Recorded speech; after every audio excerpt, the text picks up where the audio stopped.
talked about what is the optimal provisioning of public goods, and we found that a condition is there, which is basically the summation of marginal rate of substitution being equivalent to the marginal cost of providing the public good. If that is violated, so there will be issues in which actually probably less of a public good sometimes, or more of a private good may be provided, or maybe more of public good or less of private good may be provided, something like that, depending upon the situation. So there is another issue regarding private provisioning of public goods. Yes, it was actually discussed that in the case of private provisioning of public goods, there are certain issues. Basically, the issue is that okay, private individuals or private agencies might be evaluating the amount of public goods based on their individual benefits, based on its individual benefits on the individual or the group, so not the society as a whole. So as a result of that, the valuation of the public good by the individuals will be much lesser than what is actually required for the society as a whole. Because in the case of public goods, in most of the cases, we find that so they have some kind of positive externalities, and these positive externalities are not properly taken into account while evaluating the benefits of these public goods. So that is why the individual valuation of the public goods will be much less than what is required in the society. So that is why private provisioning of public goods will be inefficient from the point of view of overall societal welfare.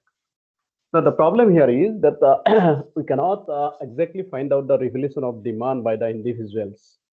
If it so happens that contributions are asked from the private individuals for provisioning of public goods, then everybody will feel, or everybody will be trying to evaluate the public good to be of lesser value, and as a result of which the total value for the public good will be much lesser. So in that case, there will be a tendency to kind of under-report the value for the public good by the people out there. But if it so happens that the contribution is already determined, not on the basis of the valuation, then there might be a possibility that the individuals might be stating, means preferring more of the commodity, saying that the valuation of the commodity will be much higher. So in that case, the more of the commodity might be made available. In both the cases, actually, the full realization or full utilization of the resources will not be possible. So there will be market failure out there as well. So there were certain questions. So whether there can be a price system which support the efficient allocation of the public good or not. So for that, in fact, this question was raised way back, and in 1919, one Swedish economist, Erik Lindell, he tried to provide a solution. So that can be discussed with the help of a particular model, similar to the one which we discussed yesterday. We'll try to have a look at that right now. Just give me a minute.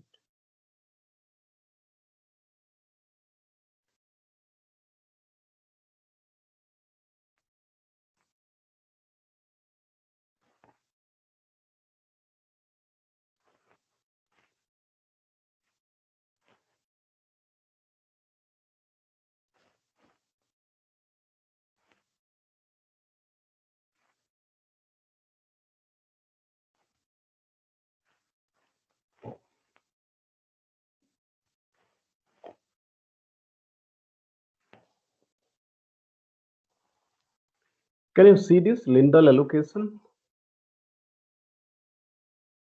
Yes, sir. Yeah.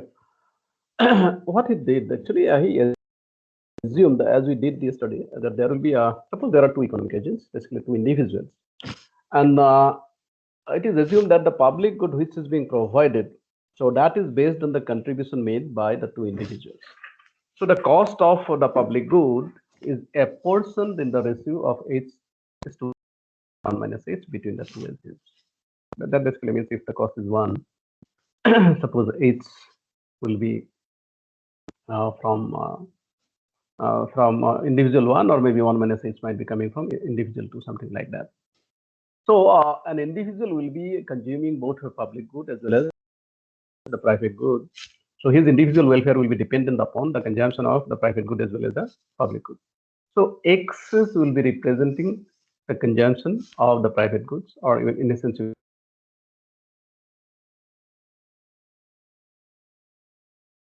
depending upon the situation, you can simplify this. And G will be the amount of public good, and there will be contribution for the public good as well, as we have pointed out already. And as has been done already, we assume that there will be some initial wealth for the individuals. The wealth is given as WI. If there are two individuals, so we can have a kind of different optimization problem, similar problems, of course, but different for the two individuals, something like this.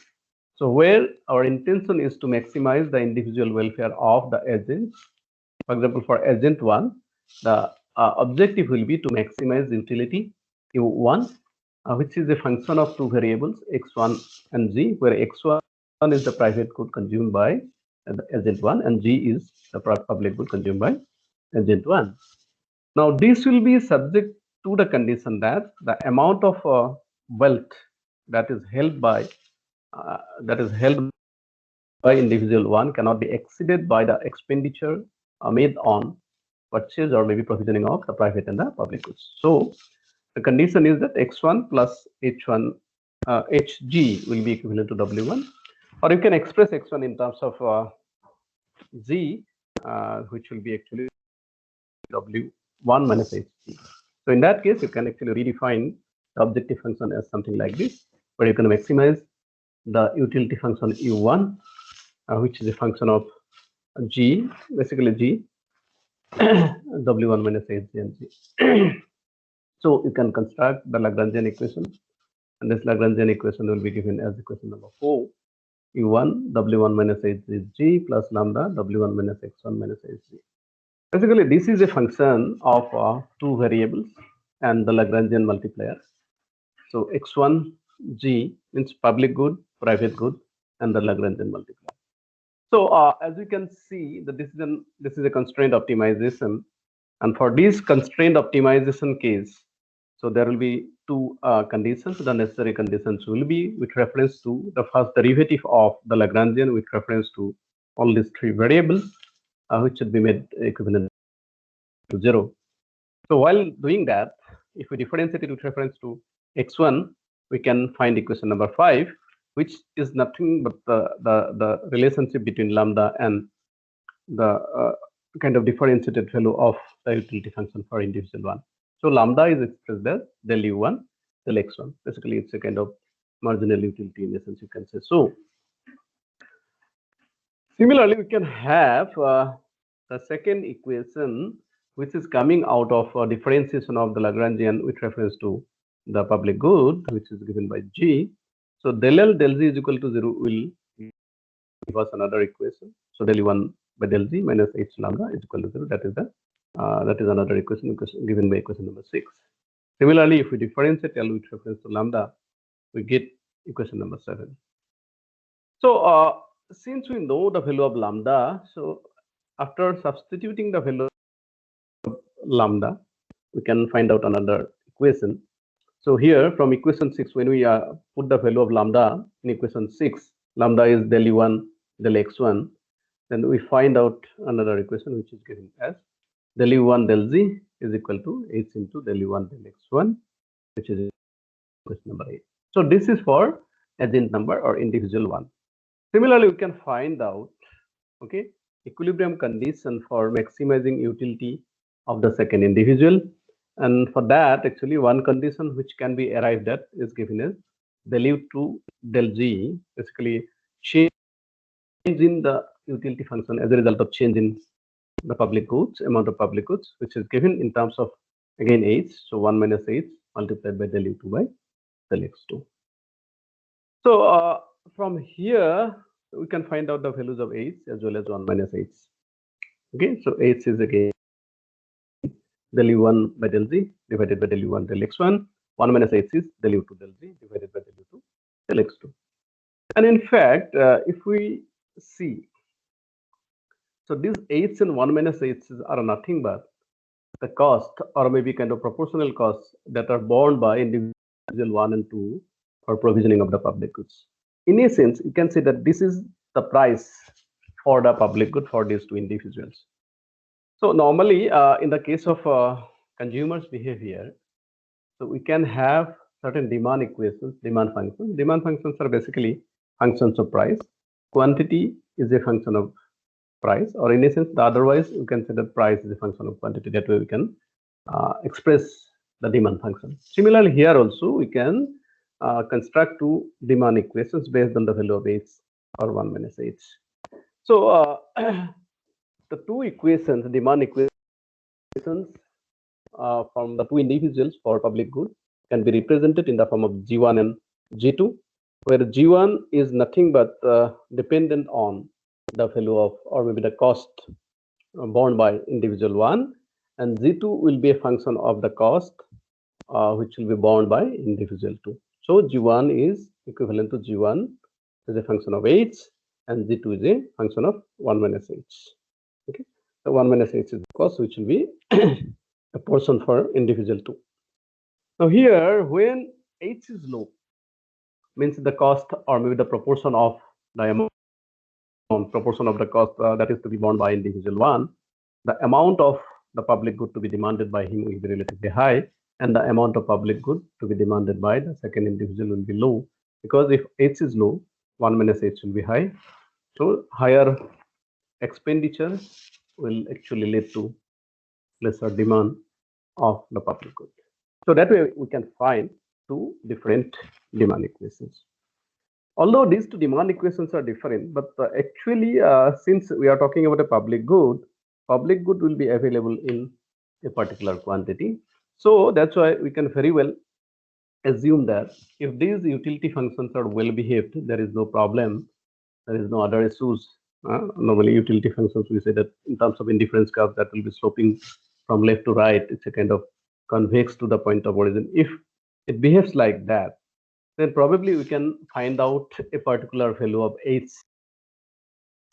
or in a sense you can say h star, for which we will be getting G1 to be equivalent to G2, or maybe it is just equivalent to G, because G is the amount which is available. So that will give us the required solution for the problem.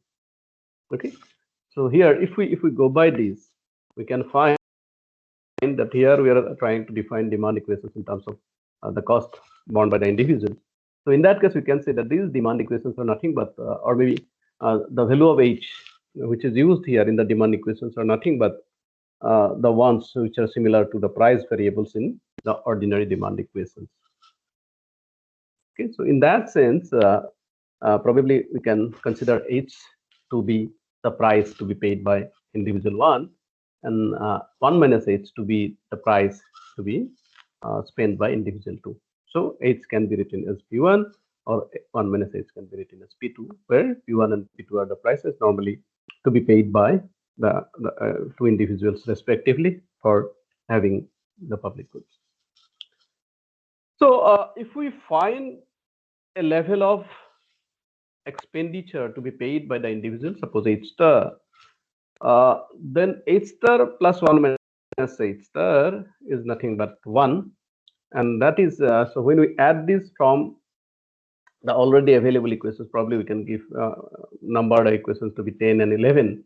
H values and 1 minus h values are already given out here. So h is equal to del u1 del z by del u1 del x1. Similarly, 1 minus h is del u2 by del z divided by del u2 by del x2. Now, if these are added together, we find this equation h star plus 1 minus h star, which is equivalent to 1, is given in the form of del u1 del z divided by del u1 del x1 plus del u2 del z divided by del u2 del x2. Now this right hand side, yesterday while talking about optimal provision of public goods, we actually discussed about this, and we found that these are nothing but the concept of marginal rate of substitution between the public good and the private good for first individual, and marginal rate of substitution between public good and private good for the second individual. So in a sense, this one, if we consider this to be the total cost of provisioning of the public good, because we are saying the total cost of provisioning of public good is apportioned between the two individuals as h and 1 minus h. So obviously this 1 is nothing but the total cost of provisioning of the public good, or in a sense, the price, we can say, price can be considered to be equivalent to marginal cost as well, because it's in equilibrium situation. The equilibrium amount of the product is made available when the marginal cost is just equivalent to the price. So in that sense, this 1 can also be considered as marginal cost of providing the public good. So here what we find is that this, if this is the condition, then marginal cost of providing the public good is just equivalent to the summation of the marginal rate of substitution. So in that sense, we can say that the solution given by Eric Lindell regarding regarding allocation of public goods with reference to a particular price, so that is a Pareto optimal solution, because this provides us the optimal amount of public goods. So that way, in fact, there is at least one kind of price system which can explain this allocation of public goods, optimal allocation of public goods, and this satisfies the conditions for optimality as well. So this is what is known as Lindell allocation of public goods. I hope it is clear to you.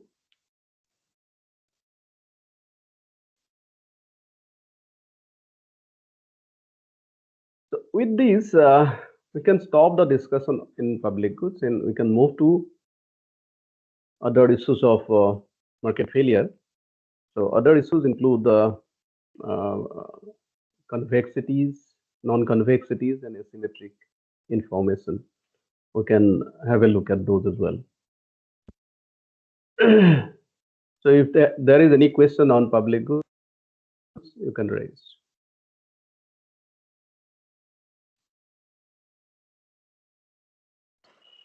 Sir, if you could solve some problems on this. I cannot hear you properly.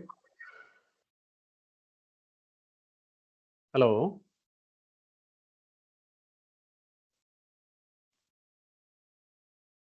Hello. Sir? Yes. Sir, I was saying if you could solve some problems on this, we could get a better idea. You are not audible. Can you? Yes. Can you tell once more?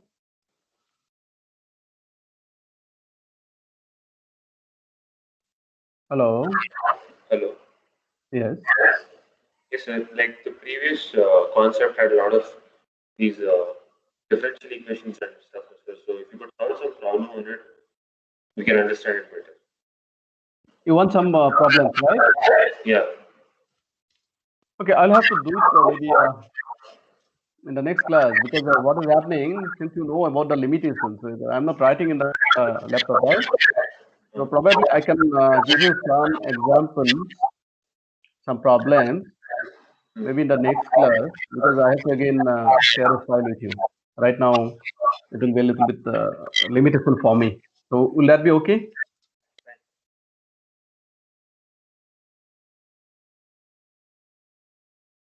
I'll try to provide you problems based on this in the next class, because I have some limitations in uploading this, right? Is that fine? Yes, sir. Okay. Okay. Then what I was talking about, is there any other question about the public goods before I move on to the next issue?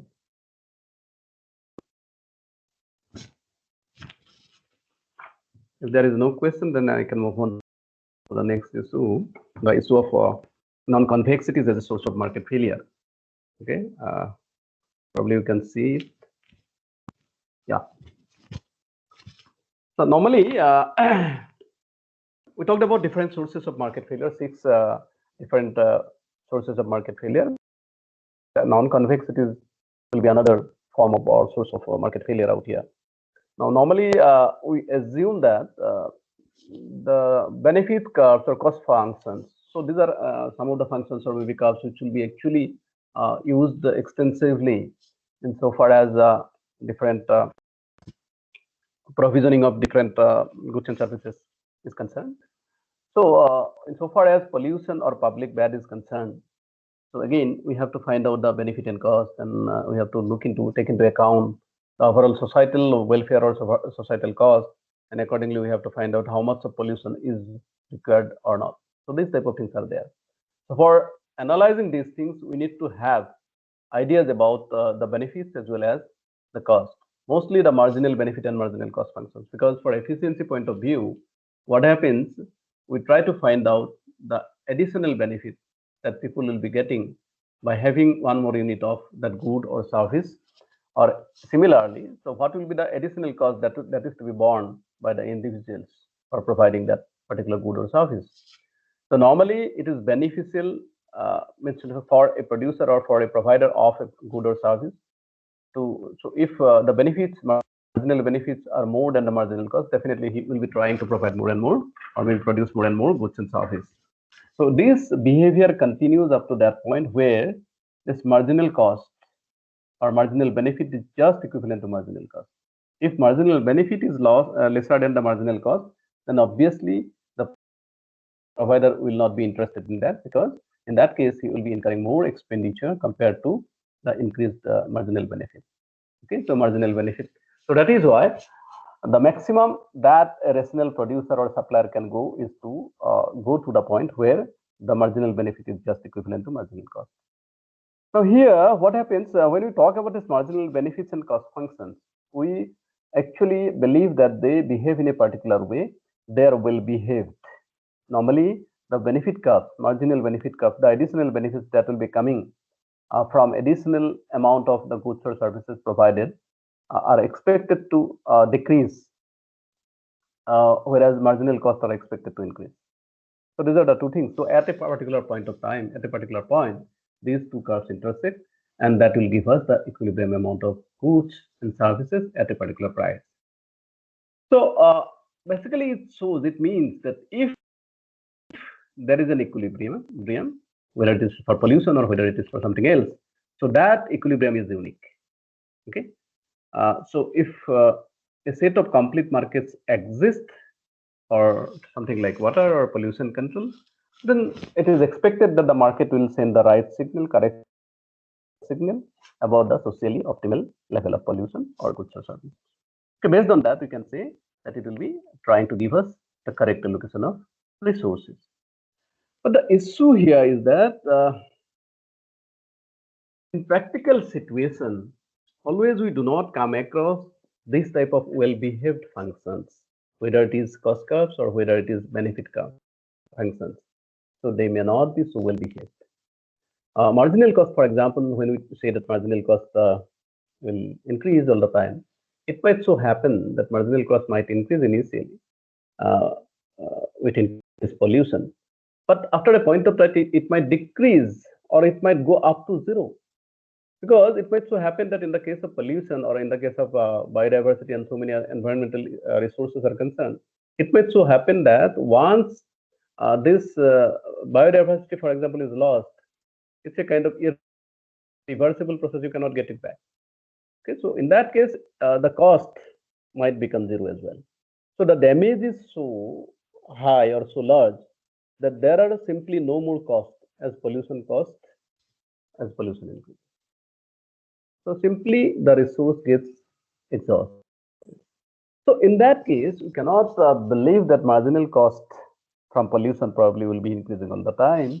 Rather, it might not be there at all because the resource itself will not be available out there. So this is just an example. Similar things might be there. So it might so happen that in those cases, okay, so equilibrium or maybe optimal values that we talk about. So that might not be only one optimal value or a unique value. There might be many local optimal values, and we may have to find out average of these optimal values.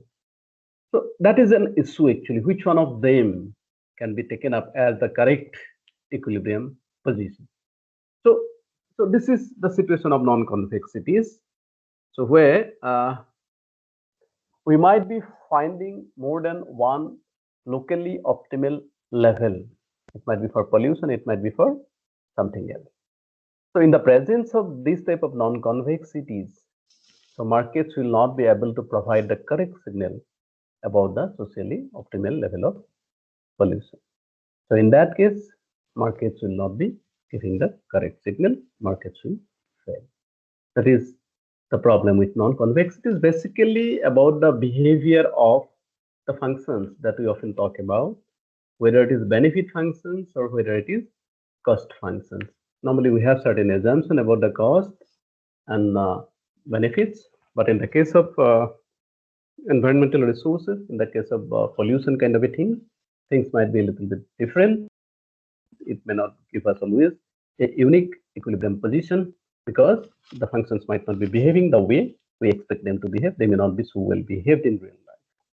So in that case, we'll be facing, or maybe we'll be coming across the situation of non-convexities. And in the presence of non-convexities, probably markets will not be giving the correct signal insofar as the correct level of goods and services, which might maximize the social welfare. So this is the problem with non-convexities. And the last source of market failure, as we could see, is about asymmetric information. Now, in the case of asymmetric information, probably I mentioned at the very beginning. So this is this arises whenever one of the parties will be having more information about the goods or services to be traded. So if we talk about two different parties involved in the process of transaction of goods and services, it might so happen that one party might be having more information vis-a-vis the other parties. So, this is the definition, formal definition. Asymmetric information arises when there exist differences of information among the agents or parties involved in a transaction. For example, an insurer will be knowing more about his precautionary behavior than the insurer. So as an insurer, I might be knowing about my behavior in terms of financial matters or in terms of my health and other issues. Similarly, so when we purchase a pair of shoes or maybe a kind of a jacket or anything else, so we'll try to get as much information as we can from about the product. Many times it so happens that all the information are not available, readily available to us. In that case, the seller will be knowing a little bit better compared to us. So there is no complete information. If there is incomplete information, again, the markets will not be perfect, or markets will not be complete. Markets will not be there. In the case of incomplete markets, signals will not be proper, and markets fail. So that way, in fact, whenever there is asymmetry in information, there is a possibility of market failure. Now here there are two issues. In fact, we talk about two different situations. One is the situation of moral hazard, and the other is the situation of adverse selection.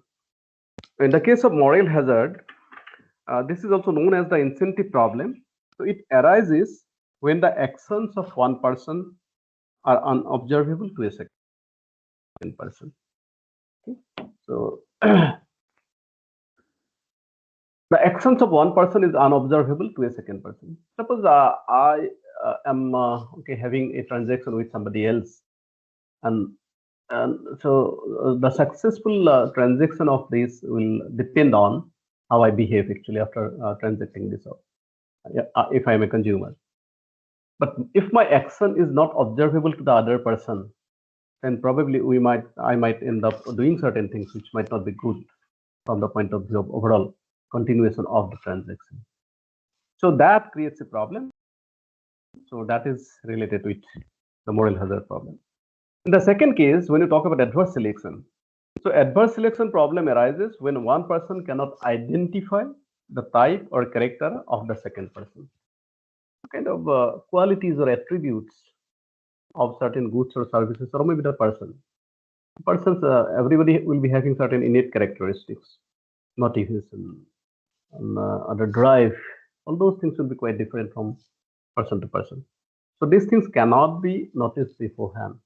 And this failure to notice, take care of these type of qualities might result in some kind of issues which can be termed as adverse selection. Now, while talking about the moral hazard issue, so there might be to related problems for environmental assets. Okay, so when the regulators cannot monitor actions, because when we talk about moral hazard, we are talking about okay, failure to identify the actions or monitor the actions of one of the persons involved in the transaction. Now, if we are talking about a pollution market, okay, so there will be a pollution controller in the form of, maybe in the case of India, for example, it might be the kind of pollution control board. So they might be giving certain instructions regarding reduction of pollution generated. So there might be certain standard, there might be certain kind of instructions which are to be followed by those who are involved in the process of generation of pollution. Now, the issue is, in the case of moral hazard, the individual actions of the people cannot be monitored. So when the regulators cannot monitor actions of those who are who are to take certain kind of initiatives for controlling pollution or abating pollution, so the individual will have an incentive to work on pollution abatement. Because what happens, uh, as a producer, for example, if I am asked that I have to follow a particular method or procedure, so that will involve some additional cost. Now, the cost is to be borne entirely by me as a producer. But the benefit of that, which will go to the societal members will be enjoying the benefits of all these costs that I am undertaking. So, I'll be receiving only a share of the total benefits to society, but the entire cost of abatement of pollution has to be borne by me. Now, in that case, obviously, I, as a generator of pollution, will have an incentive to take lesser control or maybe kind of lesser actions to reduce the amount of pollution, which is not socially justifiable. So that is one problem out here. So my action or maybe my initiative will not be sufficient to control pollution. So the market fails out here. Secondly, when the private market cannot monitor action, an insurer will withdraw from the pollution liability market. Because what happens, the provision of insurance will normally affect the individual incentives to take precautions. I may purchase a pollution health insurance policy from a particular health insurance provider, and then I may become a little bit careless. So in that case, what will happen? I might fall ill, and I might have to be hospitalized. The cost of hospitalization has to be borne by the insurance companies. So that is the cost for the insurance company. Okay, so that behavior or that action cannot be monitored by the insurer. If this happens in large quantities, the amount that is to be borne by the insurance companies will be relatively large. Of course, I understand that normally people do not want to be so much careless in this age today, but even then, you cannot deny the fact that sometimes it might happen. So in that case, the cost that the insurance agencies have to bear will be much higher than they initially visualize. So in that case, what will happen? Their profit will be going down. So they will not find it kind of profitable to be in the market, and so they will withdraw from the insurance market. So insurance market might collapse. Okay, so this, in essence, you can say that it will produce an inefficient allocation of risk. So this is one issue with moral hazard. In the case of adverse selection, things are a little bit different. We can take an example for development of eco product, for example, or maybe organic product. We often talk about organic product, so are considered to be much better than the products which are normally produced with the help of these chemical fertilizers and others. Now, when we produce an organic product, so these products do not enjoy the large scale economies, or in a sense, you can say economies of scale. So as a result of that, the cost of production of these products might be relatively high. And if the product is produced at a higher cost, the price for these products will also be relatively high. So if a person or a buyer cannot distinguish between these two different types of products, one is organic product, which is priced at a higher level, and the other one is the product produced with the help of chemical fertilizer, so for which the price will be relatively less, because large-scale production is possible out there. But if the consumer fails to recognize this difference, then obviously what will happen? The market for organic product, the sellers of the organic product or produce, so they will not be getting the due price for their produce. And as a result of that, a time will come that he or she will not be in a position to continue in the market. Okay, so in that case, okay, the market for the eco product might collapse. So that happens because of the adverse selection process, in which actually the quality of the product cannot be recognized by the parties which will be actually purchasing the produce. So this is an issue of adverse selection, which is a case of actually asymmetric information itself. So normally those people who know about the qualities and who can distinguish between an ordinary product and an eco product, so probably they will be prepared to pay an extra premium or a higher premium for the qualities that these products will carry. But others will not be in a position to make payment for that. And if somehow the buyers cannot recognize or maybe distinguish between these two different types of products, then ultimately the market for the eco product will collapse. So as a result of which,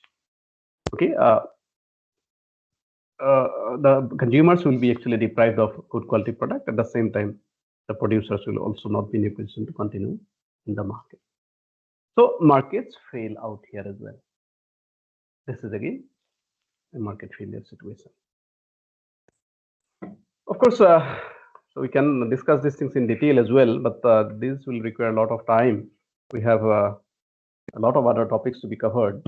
So in that case, actually, we will not continue with any more thing. So my idea here was to give you some idea, a basic idea about the concept of adverse selection as well as moral hazard as a part of asymmetric information. I hope you are clear about this. In the case of moral hazard, so it is the actions which cannot be monitored. In the case of adverse selection, it is the qualities which cannot be monitored or maybe seen or observed by the other parties, as a result of which the markets fail. Okay, in a nutshell, these are the sources of market failure. And in the case of environmental resources, this market failure is very much common because the markets cannot properly distinguish between the qualities of the environmental resources and others. And secondly, scarcity value is there nowadays, which is also not properly taken note of. And there are externalities issues, there are public needs, as a result of which the markets normally cannot provide an efficient allocation of resources. So that's why markets fail to deliver the goods. So we have to think about something else, how to ensure proper and efficient allocation of resources, particularly in the case of environmental goods and services. We'll try to have a look at so these issues from the point of view of environmental resources like natural resources and also kind of pollution and other things, so one by one. Yeah, this market failure, I believe I can close this discussion on market failure here itself. And if you have any question, I shall be happy to answer those questions. Otherwise, I can have some discussion about the quiz to be held tomorrow. Sir? Any questions? Yeah. Sir, I didn't understand what you meant by shirking on pollution abatement. Okay. Okay. You see, so whenever you see, so I just think about the paper industry. Okay. So if it is noticed by Pollution Control Board, for example, that the paper industry is generating a lot of waste, which is not good for the overall societal welfare. It's harmful to the society at large. Then it might so happen that the Pollution Control Board might specify that these are the things that you have to do to improve the quality of the environment or improve the societal welfare, right? They can do that. So if they have to do that, maybe they might be asked to install new machines to reduce generation of pollution and so many other things, right? So if they have to do that, if they have to follow the instructions, they have to bear extra cost. Could you get the point? Now, this Oh, extra yes, sir. cost is to be borne by the industry only, not by anybody else. Yes, I understand that they are producing the product. Okay, but at the same time, in the absence of the instructions, okay, the paper producers would not have actually gone for installation of new technology or new machines. So in the case, as a result of installation of the machines, the cost has gone up. Of course, at the same time, the benefits will also be there. The generation of pollution will be much lesser now. So what is assumed here is that the producer will believe that the cost of abating pollution is entirely borne by him or her, whereas the benefits of abatement of pollution are enjoyed by everybody else, including him. So he'll be getting only a share of the benefits, not the total share. But at the same time, the total cost of abatement of pollution has to be, particularly from paper pollution, I'm talking about paper production. So that is to be borne by him. So in that case, if the action of the paper producer cannot be monitored by the pollution control authority, so in that case, he will have an incentive to take lesser action. May not be the most efficient machine, rather he will be compromising in between, in which case his cost of pollution abatement will be lesser, and which will not be the socially desirable or optimal level of pollution. Could you get the point now? Yes, sir. Yes, sir. Correct. Yeah, that is the thing. Pollution abatement basically means the kind of for controlling or reducing pollution, what you are doing. That is the pollution abatement. Everything will be having a cost. That is known as abatement cost. Okay. Yeah. So that is the issue. Now, regarding tomorrow's quiz, what I have decided is to take care of the first unit, economy and the environment, that one, and the market. Different forms of markets are there, and also the market failure before public goods. So we have the the concept of market success, market failure, and the different sources of market failure, including incomplete markets. Then you can say externalities. Okay, so those things will be, even the non-exclusion is also there. So up to that point, I'll be including questions in the quiz tomorrow. It will be for 15 marks, and the quizzes means questions will be carrying maybe either 1 mark or 2 marks. I'll decide on how much time I'll be giving. So in the class itself, we'll be having this. Yes, there will be multiple correct questions also. There might be a single correct question also. There might be around 10 to 12 questions, around 10 questions or maybe 12 questions. It will depend on the nature of the questions, and you have to that will be done in Microsoft Forms. I'll be designing a form which will be available at a particular time. I'm thinking about giving you, if it is 15 marks question, I am thinking about giving you 20 minutes time. It's just a kind of multiple choice question. Is that fine with you?